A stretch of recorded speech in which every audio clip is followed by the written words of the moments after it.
Kitty and her mother were sent to Birkenau, the largest of the 44 camps in the Auschwitz system, where they were processed and sent to quarantine.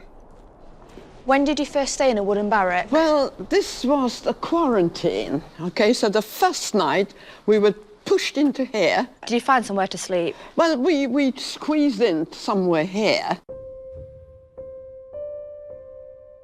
I was incredibly cold that night because we were 48 hours without food, and I slept all night next to a woman. And she started speaking to me in German. It turned out she was a German gypsy. Right. During the early morning, while she was talking to me, she looked at my hand. She took my hand, she said, "Give me your hand." And she said, "You know, you're going to come out." And the next thing that happened, whistles blew suddenly. It was still dark. And everybody was saying, "Raus, raus, out." And because this was quarantine, we didn't know. Yeah. And I shook this woman, you know? Yeah. And she didn't move. And I said to my mother, "She's cold, she's dead." And I said, "You know, you're cold, I'm cold. We need to strip her, and we need to have everything she's got." Yeah. Surviving Auschwitz was virtually impossible.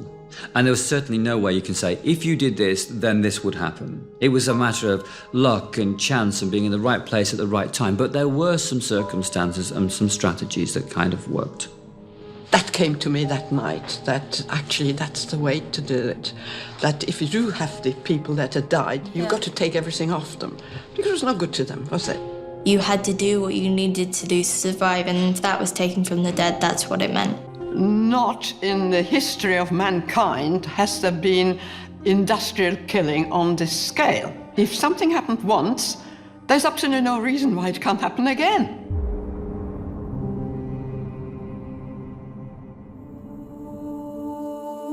In 1943, Kitty was assigned to work on a new rail line into Birkenau called the Ramp.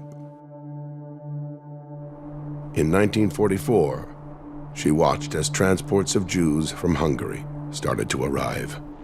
What was the importance of the ramp? People arrived in cattle trucks, and sometimes 7 or 10 trains would arrive in say, 24 hours, and people were sealed in, almost airtight, just a little bit of air coming through the slats. Sometimes the trains were sealed here for hours before they were allowed to unload. Did people die?